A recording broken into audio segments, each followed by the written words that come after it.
स्वागत है आपका डे न्यूज में और दिन भर की तमाम खबरों के साथ मैं हूं आरती सिंह। आगे बढ़ने से पहले आइए नजर डालते हैं आज की खास खबरों पर।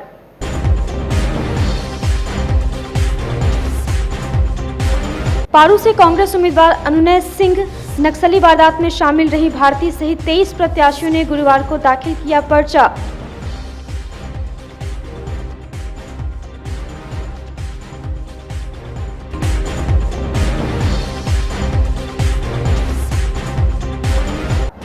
औराई के माले उम्मीदवार कांटी के अनय राज और अंशु कुमार गिरफ्तार। राजनीति साजिश के तहत फंसाए जाने की कही बात।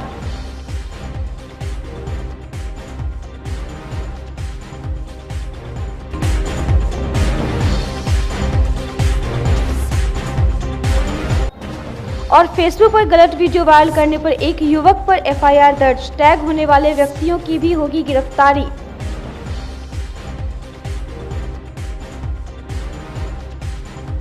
ये थी सुर्खियां और अब खबरें विस्तार से। पारू विधानसभा क्षेत्र से कांग्रेस प्रत्याशी अनुनय सिंह सहित 23 उम्मीदवारों ने गुरुवार को पर्चा दाखिल किया। इस दौरान सुरक्षा के भारी इंतजाम के बावजूद कलेक्ट्रेट गेट पर हजारों की भीड़ जुटी रही, जिससे कंपनी बाग रोड से राहगीरों को गुजरना मुश्किल होते रहा। पारू विधानसभा क्षेत्र से दूसरी बार किस्मत आजमा रहे अनुनय सिंह ने वर्तमान विधायक को शिथिल बताते हुए कहा कि जनता को सेवक चाहिए। उन्होंने कहा कि कई गंभीर समस्याओं से पारू क्षेत्र के किसान त्राहिमाम कर रहे हैं। स्थानीय मुद्दे, किसानों का मुद्दा, विधायक की कार्यशैली का मुद्दा, जनता को सेवक चाहिए फिर से, और शायद सेवा की भावना भूल गए हैं हमारे विधायक। जल जमाव, जंगली जानवर, किसानों का खेत में, ये सबसे बड़ी समस्या है। महागठबंधन से आप उम्मीदवार जी। आपका व्यक्तिगत समीकरण उसमें फेवर करता है? जी, सब समीकरण फेवर करता है और हम उम्मीद करते हैं कि तेजस्वी जी मुख्यमंत्री बनेंगे। आप उसमें कितना कारगर होंगे जीत के प्रति? जीत के प्रति मैं 100% कारगर हूँ। राष्ट्रीय लोक समता पार्टी के सिंबल पर मदन चौधरी ने भी पारू विधानसभा क्षेत्र से गुरुवार को नॉमिनेशन फाइल किया। उन्होंने कहा कि पढ़ेगा बिहार तो बढ़ेगा बिहार। मदन चौधरी ने कहा कि पढ़ाई, कमाई और कार्रवाई ने नारों के साथ चुनाव मैदान में उतरे हैं। हमारे पार्टी का मुद्दा है पढ़ाई, कमाई और कार्रवाई। अभी बिहार में जो 3 समस्याएं हैं, शिक्षा गर्त में चली गई, किसानों की कमाई खत्म हो गई और कार्रवाई नहीं हो पा रही है, अभियुक्तों पर अपराध बढ़ रहे हैं। तो हमारे नेता का मानना है, मेरी पार्टी का मानना है कि जब तक पढ़ाई नहीं होगा, लोग शिक्षित नहीं होंगे, तब तक बेरोजगारी की संख्या बढ़ती रहेगी। किसान की कमाई नहीं होगी, तब तक किसान आत्महत्या करते रहेंगे और जब तक कार्रवाई नहीं होगी सही ढंग से, तब तक बिहार का विकास नहीं होगा। विकास के मुद्दों के साथ साथ पढ़ाई, बढ़ेगा बिहार तभी बढ़ेगा बिहार के नारा के साथ हमारी पार्टी इस बार पढ़ाई, कमाई और कार्रवाई के नारे के साथ विधानसभा में आएगी। इन उम्मीदवारों के साथ भारतीय संयुक्त किसान पार्टी से भारती ने मीनापुर विधानसभा क्षेत्र से अपना पर्चा दाखिल किया। नक्सली वारदात में शामिल रहने के आरोप में भारती काफ़ी दिनों तक जेल में रही है। बाहर आने के बाद मीनापुर की जनता की सेवा करने के उद्देश्य से चुनाव मैदान में उतरी है। भारती ने कहा कि मीनापुर की जनता का साथ है, विजयी होने पर वहां की समस्याओं का यथाशीघ्र निदान कराएगी। मीनापुर से खड़ा हो रहे हैं और जो शिक्षा, बेरोजगारी, महिलाओं पे जो उत्पीड़न है और किसान की जो समस्याएं हैं, जो हमारे जो मानव कल्याण की जो भी समस्या है वो सारी हमारी मुद्दाएं हैं। आप हमेशा संघर्ष करती रही हैं गरीबों के लिए, तो क्या इस बार चुनाव लड़ना कितना कुछ अलग होगा? जब हमारे पास में कुछ नहीं होते हैं तो हम इतना संघर्ष कर सकते हैं और जनता हमारे साथ में आए तो हम अगर सरकार के साथ मिल करके अगर संघर्ष करेंगे तो हम जनता के लिए बहुत कल्याणकारी साबित होंगे। अनुनय सिंह, मदन चौधरी, आफ्ताब आलम, अंशु कुमार भारती सहित गुरुवार को 23 प्रत्याशियों ने नामांकन दाखिल किया। नॉमिनेशन के दौरान सुरक्षा व्यवस्था का पुख्ता इंतजाम रहा। इसके बावजूद कलेक्ट्रेट के मेन गेट पर घंटों काफी भीड़ जमी रही। कांटी विधानसभा में मेरा मुख्य मुद्दा रहेगा बेरोजगारी को दूर करना और कांटी को business hub banana, IT sector के माध्यम से कांटी के युवाओं को रोजगार देना। इधर नामांकन के दौरान गुरुवार को 3 प्रत्याशियों को गिरफ्तार कर लिया गया। इन सभी पर अलग अलग मामले दर्ज हैं। औराई विधानसभा क्षेत्र से भाकपा माले के उम्मीदवार मोहम्मद आफ्ताब आलम गुरुवार को जैसे ही नामांकन दाखिल कर लौटे, पुलिस ने उन्हें गिरफ्तार कर लिया। इस दौरान कलेक्ट्रेट परिसर में भारी फोर्स की तैनाती रही। मोहम्मद आफ्ताब आलम पर कटरा में बवाल करने और लोगों को भड़काने का मामला दर्ज है। उन्होंने कहा कि स्थानीय दीपक राय की हत्या के बाद आंदोलन किया गया था, उसी मामले को लेकर साजिश के तहत गिरफ्तारी हुई है। ये हम लोग आंदोलन किए थे, एक दीपक राय की हत्या कर दी गई थी, वहीं पर हम लोग बैठे थे, मुझे पता भी नहीं था। ये सब राजनीतिक शांतिपूर्ण तरीके से धरना दे रहे थे। ये सब राजनीतिक साजिश के तहत किया गया है। किस थाने में मामला? ये कटरा थाना का है। राष्ट्रीय सेवा दल से कांटी के उम्मीदवार अंशु कुमार पर भी मामला दर्ज होने के कारण गुरुवार को गिरफ्तार कर लिया गया। ये भी पर्चा दाखिल कर बाहर निकले थे। इसके साथ ही कांटी विधानसभा क्षेत्र से राष्ट्रीय जनता पार्टी के उम्मीदवार अनय राज को भी गिरफ्तार किया गया है। इन पर विधि व्यवस्था खराब करने का मामला पहले से ही दर्ज है। अनय राज ने कहा कि राजनीति षड्यंत्र के तहत उन्हें जेल भेजा जा रहा है। अहियापुर की बेटी, हमारी कांटी की एक बेटी को इंसाफ दिलाने के लिए उसका गैंगरेप हुआ था और हम लोग आए थे। 4 घंटा जाम होने के बाद डीएसपी राम नरेश पासवान जी और कुंदन सर की उपस्थिति में उस जाम को हमने ख़त्म कराया था। लेकिन राजनीतिक षड्यंत्र के तहत उस जाम में भी हम पर एक केस किया गया 353 के तहत। और अहियापुर बैरिया गोलंबर का मामला है, उसी केस में हमारा बेल भी फाइल है, पूरा नकल से लेकर सारा चीज़। हम और हमारे 2-3 साथी थे, 3-4 साथी का बेल भी हो चुका है। हमारा केवल आज पेशी होना था और पेशी पर फाइनल ऑर्डर चढ़ाना था, लेकिन वो ऑर्डर शायद नहीं चढ़ा है, मैडम वेरीफाई की हैं तो उसमें नहीं, तो उस केस में हमको गिरफ्तारी में बेल पे नहीं थे। इन सभी की गिरफ्तारी की पुष्टि करते हुए सिटी एसपी राजेश कुमार ने बताया कि औराई विधानसभा क्षेत्र के माले प्रत्याशी मोहम्मद आफ्ताब पर गैर जमानतीय वारंट निकला हुआ था। आफ्ताब आलम जी हैं, उनके विरुद्ध में नॉन अवेलेबल वारंट नामांकन कराने के लिए आए थे। यहाँ पे मिल जाएगा, उनकी गिरफ्तारी हुई है। गिरफ्तारी के पश्चात जो है न्यायालय में पेश करने के लिए। एक बार फिर पूर्व विधायक विजेंद्र चौधरी मुजफ्फरपुर से चुनाव मैदान में उतर गए हैं। इस बार कांग्रेस ने उन्हें अपना प्रत्याशी बनाया है। गुरुवार को सिंबल लेकर लौटे पूर्व विधायक विजेंद्र चौधरी ने अपने कार्यकर्ताओं के साथ बाबा गरीबनाथ मंदिर और दाता कमल शाह के मजार पर जाकर मत्था टेका और जीत के लिए प्रार्थना की। मीडिया से बात करते हुए विजेंद्र चौधरी ने अपनी जीत को सुनिश्चित बताया और क्या कुछ कहा, आप भी सुनिए। देखिए, सब लोगों का आशीर्वाद ले रहे हैं। बाबा गरीबनाथ के मंदिर में गए थे, दाता साहब के दरबार में आए हैं, महावीर स्थान गए थे। सब लोगों का आशीर्वाद चाहते हैं। जो काम विकास का रुका हुआ है उसको आगे बढ़ाने के लिए जनता का समर्थन भारी मिल रहा है। तो जो काम बचा हुआ है, जो काम रुक गया है, उसको हम आगे बढ़ाएंगे पूरी ताकत के साथ जीतने के बाद। कांग्रेस से सिंबल लेकर आए और कांग्रेस के कई नेता आपका विरोध कर रहे हैं, क्या इसका मायने निकल के? देखिए, बहुत लोगों, सबको अधिकार है लड़ने का, सबको अपने अपने हिस्से प्रयास करना चाहिए। जो लोग प्रयास कर रहे हैं उसको विरोध क्यों माना जाएगा? हमारा काम है, लोकतंत्र में यही ना है कि सबको अधिकार है। सब लोग अपना अपना प्रयास कर रहे हैं, हम भी प्रयास कर रहे हैं, हमको सफलता मिल गई। सब लोगों का सहयोग मिलेगा, सब लोगों का सहयोग लेंगे। मंत्री जी को लेकर क्या कहेंगे? उनका मंत्री जी 100% फेल्योर है और उनको जमानत से जब्त कराएंगे। पिछली बार भी आपने चुनाव लड़ा था लेकिन कामयाबी नहीं, इस पर कैसे फेस? अब इस बार तो जनता जो है एकदम हम लोग से 4 डेग आगे है। जनता तैयार है, उनको मुकाबला में वो है ही नहीं। उनके खिलाफ में पूरा लोग जो है, पानी का जमाव, सड़कों की हालत दयनीय है। उसके कारण क्या कहते हैं कि एयरपोर्ट चला गया, एम्स चला गया, रेलवे कारखाना चला गया, सब काम खत्म हो गया। तब आकर के आप कह रहे हैं कि हम मेट्रो खोलेंगे, तो ये झूठा वादा नहीं चलेगा। उनको इस बार जनता 10 साल का वनवास देगी। सबसे पहली प्राथमिकता क्या होगी अगर आपको जनता मौका? जो जिस क्षेत्र में मुजफ्फरपुर शहर पीछे है, उन सभी क्षेत्रों में मजबूती के साथ लगेंगे। इधर युवा कांग्रेस के नेताओं ने भी मुजफ्फरपुर में मिले कांग्रेस के सभी 3 सीटों के साथ महागठबंधन के सभी प्रत्याशियों की जीत सुनिश्चित कराने का संकल्प ले लिया है। युवा कांग्रेस के जिला अध्यक्ष सद्दाम हुसैन ने कहा कि पार्टी जिन्हें उम्मीदवार बनाई है उन सभी का जीत सुनिश्चित कराने के लिए युवा कांग्रेस के कार्यकर्ता एकजुट हैं। गुरुवार को अपने प्रेस वार्ता में युवा नेता ने कहा कि इस बार बिहार में महागठबंधन की सरकार बनने जा रही है। आज युवा कांग्रेस की तरफ से प्रेस वार्ता की गई है, जिसकी मुख्य वजह है कि बिहार में जो चुनाव है और खासकर जो मुजफ्फरपुर जिला है, जिसमें कल रात्रि दूसरे चरण की जो प्रत्याशियों की घोषणा कांग्रेस के द्वारा की गई है, जिसमें विधानसभा चुनाव मुजफ्फरपुर से 3 सीट कांग्रेस को दी गई है और जिसके प्रत्याशियों की भी घोषणा कल रात में कर दी गई है।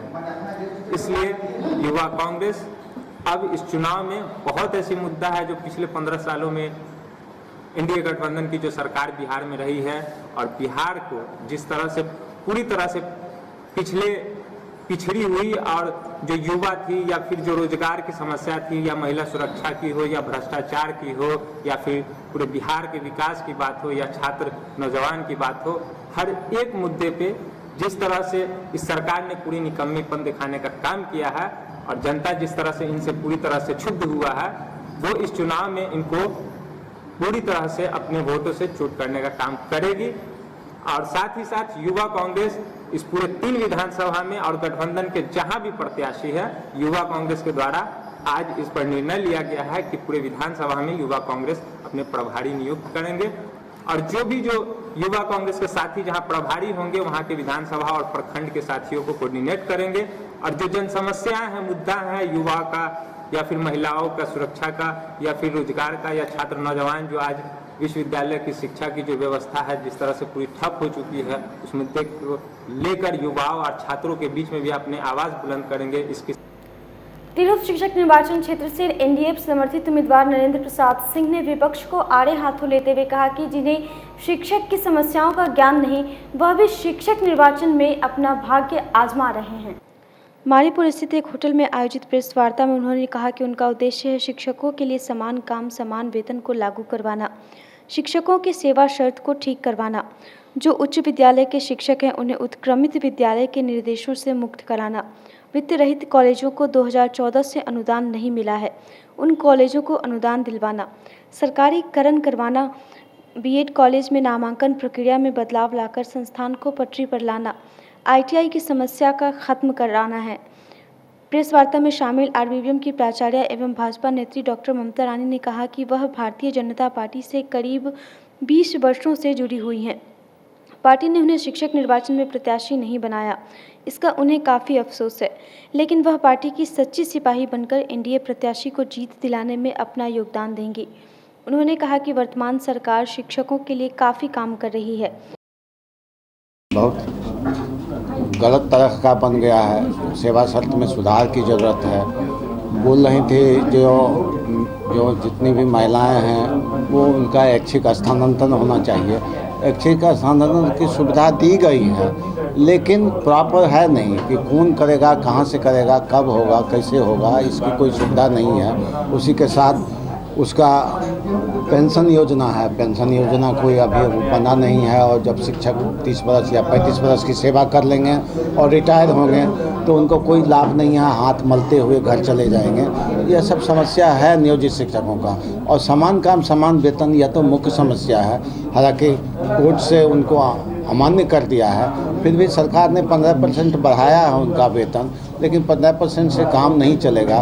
उनके लिए लेवल 7 और लेवल 8 दो तरह का वेतनमान है। सेकेंडरी के लिए लेवल 7 है, +2 के लिए लेवल 8 है। तो हम लोग तो चाहेंगे कि सरकार के स्तर से सरकार के यहाँ जाएंगे और दबाव डालेंगे कि शिक्षकों का लेवल 7 और लेवल 8 का जो वेतनमान है वह दिया जाए।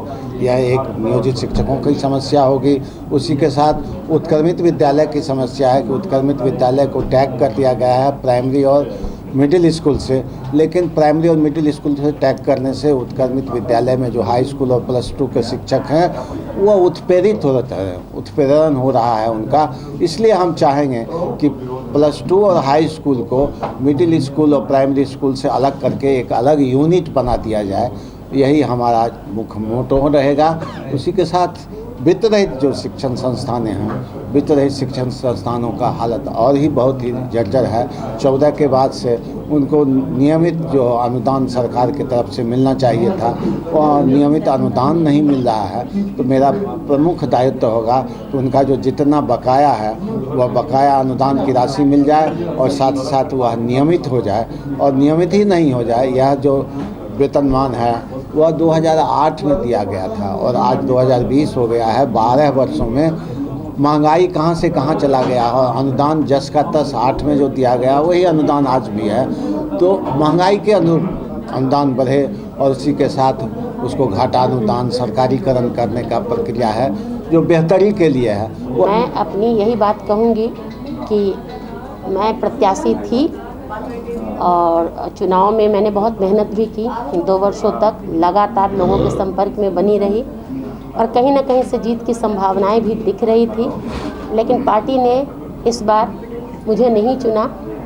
अफसोस हुआ, दुख हुआ, लेकिन पार्टी के अनुशासित और निष्ठावान कार्यकर्ता होने के नाते मैं पार्टी के साथ बनी हुई हूँ मजबूती के साथ, और उद्देश्य है एनडीए के कैंडिडेट को जिताना, क्योंकि विकास का दूसरा नाम मुझे लगता है एनडीए है।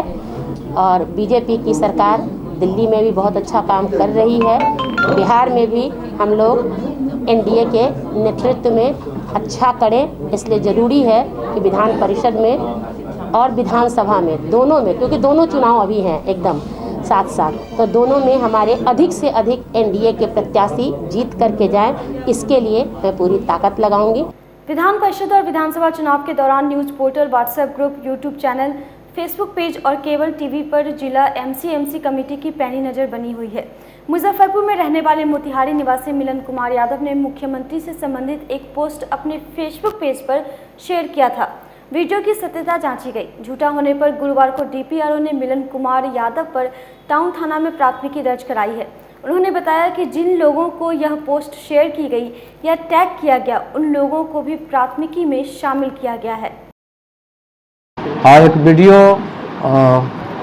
परसों एक वीडियो 3 बजे मोतिहारी के एक युवक द्वारा उसके अपने फेसबुक पेज पे पोस्ट किया गया, जो कि फेक वीडियो था। और एबीपी, इस संबंध में एबीपी के स्टेट हेड से भी बात की गई दूरभाष पर, उनके द्वारा भी बताया गया कि फेक वीडियो है। तो ऐसा फेक वीडियो पोस्ट करके निर्वाचन के समय में स्वतंत्र एवं निष्पक्ष निर्वाचन में बाधा पहुंचाने की कोशिश की गई है। आम जनमानस को कंफ्यूज करने का प्रयास किया गया है, भ्रम की स्थिति पैदा हुई है और इसे तनाव की भी स्थिति सामने आई है। इसे गंभीरता से लेते हुए जिलाधिकारी के निर्देश के आलोक में, जिला निर्वाचन पदाधिकारी मुजफ्फरपुर के निर्देश के आलोक में स्थानीय थाना, टाउन थाना में मेरे द्वारा प्राथमिकी दर्ज की गई है। जांचोपरांत संबंधित थाना द्वारा पोस्ट करने वाले व्यक्ति और उनके साथ साथ जिन्होंने उसको शेयर किया है या जो टैग किए गए हैं, उन सबों पर कार्रवाई होगी। फिलहाल मिलन कुमार यादव मोतिहारी के जो हैं, उनका फेसबुक पर यह पोस्ट किया गया था, उन पर एफआईआर दर्ज की गई। आईटी एक्ट के तहत मामला दर्ज किया गया। तो जांचोपरांत ये पता चलेगा, IT act, CrPC and Indian panel code के जो भी एक्यूरेट जो प्रावधान होंगे और विभिन्न प्रावधान होंगे, उसके अंतर्गत ये धाराएं लगाई जाएंगी। चुनाव में प्रत्याशियों के खर्च पर नजर रखने के लिए निर्वाचन आयोग द्वारा कुढ़नी, सकड़ा और मुजफ्फरपुर विधानसभा क्षेत्र के लिए नियुक्त व्यय प्रेक्षक कुंदन यादव द्वारा समरनालय सभा कक्ष में एक महत्वपूर्ण बैठक आहूत की गई। बैठक में कुढ़नी, सकड़ा और मुजफ्फरपुर निर्वाचन क्षेत्र से संबंधित प्रतिनियुक्त flying squad, video viewing team, video surveillance team और अकाउंटिंग टीम के पदाधिकारी उपस्थित रहे। सभी को निर्देश दिया गया कि अभ्यर्थियों के निर्वाचन व्यय लेखा जांच करना एवं लेखा पंजी की जांच का कार्यक्रम तैयार करें। बैठक में उपस्थित व्यय एवं अनुश्रवण कोषांग के नोडल पदाधिकारी गोपाल अग्रवाल ने बताया कि एफएसटी की 36, वहीं बीएसटी की 14 टीम, स्टैटिकल सर्विलांस की 36 टीम द्वारा लगातार क्षेत्रों में कार्य किया जा रहा है। बैठक व्यय एवं अनुश्रवण कोषांग के तत्वाधान में एक्सपेंडिचर की बैठक एक्सपेंडिचर ऑब्जर्वर की अध्यक्षता में हुई और सकरा, कुढ़नी और मुजफ्फरपुर विधानसभा क्षेत्रों में एक्सपेंडिचर ऑब्जर्वर जो आए हैं, उनका नाम कुंदन कुमार यादव है। उनके द्वारा यह बैठक बुलाई गई थी। बैठक में सभी फ्लाइंग स्क्वाड टीम के सारे सदस्य, एसएसटी, वीडियो सर्विलांस टीम के सदस्य उपस्थित थे। उनको बहुत सारी बातें ऑब्जर्वर द्वारा बताई भी गई और साथ थी, अभी तक जो उनके द्वारा कार्य किए गए हैं उनके बारे में जानकारी भी ऑब्जर्वर महोदय के द्वारा ली गई है। ऑब्जर्वर ने स्पष्ट निर्देश दिया है कि चुनाव के दरमियान में जो अवैध धन का जो आवागमन है उस पर सख्ती से रोक लगाई जाए, वाहनों की सघन चेकिंग हो और लगातार छापामारी निरंतर जारी रहे।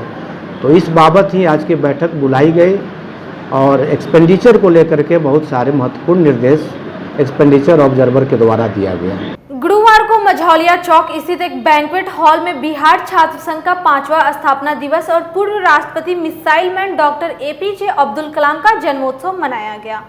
कार्यक्रम में आए संगठन के प्रखंड अध्यक्षों ने गरीब बस्तियों में कॉपी, कलम और बिस्किट का वितरण किया। स्थापना दिवस के खास मौके पर सभी पदाधिकारियों को राष्ट्रीय अध्यक्ष गौतम सिंह के द्वारा सम्मानित किया गया। 5वां स्थापना दिवस है और साथ ही साथ APJ अब्दुल कलाम का जन्मोत्सव भी है और इस संदर्भ में हम लोग आज मुजफ्फरपुर में मझौलिया चौक पे बिहार छात्र संघ का स्थापना दिवस मनाए हैं और साथ ही साथ APJ अब्दुल कलाम के जो विचारधारा है, जिसको हम लोग, हमारी बैनर जो है बिहार छात्र संघ जो आदर्श मानती है, उस विचारधारा को हम लोग सभी युवा साथी के, चाहे सभी छात्र छात्राओं के दिल में जगाना चाहते हैं कि वे कहां से नीचे से, कितने नीचे से उठकर और राष्ट्रपति बने, जो कि हमारे पूर्व राष्ट्रपति थे APJ अब्दुल कलाम जी। और उन्होंने बहुत सारा संघर्ष किया। उनकी जीवनी आप भी पढ़िएगा तो आप भी उनसे ज़रूर कुछ प्रेरणा मिलेगी। वही संदेश हम लोग पूरे बिहार वासियों के दिल में, पूरे छात्र छात्राओं के दिल में फैलाना चाहते हैं। हमें वो कहा करते थे कि सूरज की तरह चमकना है तो उसकी तरह जलना भी सीखो। मतलब ऐसी कोई चीज़ प्राप्त नहीं हो जाता, हर एक कामयाबी के पीछे कुछ ना कुछ मेहनत होता है, कुछ ना कुछ उसमें योगदान होता है। और वो कहा करते थे कि सपना वो नहीं जो सोने के बाद देखा जाए, सपना वो होता है जो सोने ना दे। मतलब जिंदगी का जो लक्ष्य है वैसा हो, जब तक उसे आप पा न ले तब तक आपको चैन से नींद नहीं आए। गुरुवार को इनरविल क्लब ऑफ मुजफ्फरपुर के द्वारा स्टेशन रोड स्थित एक होटल में डांडिया कार्यक्रम का आयोजन किया गया। कार्यक्रम जैसे ही शुरू हुआ, रंग बिरंगे ड्रेसों में सज-धज कर आई महिलाओं ने गीत संगीत पर डांडिया खेल मनमोहक नृत्य प्रस्तुत किया और जमकर मस्ती की। मौके पर क्लब प्रेसिडेंट रूपा सिन्हा, सेक्रेटरी प्रीति राज, रानी सिंह, बबली साहू सहित क्लब के से जुड़े सभी सदस्य मौजूद रहे।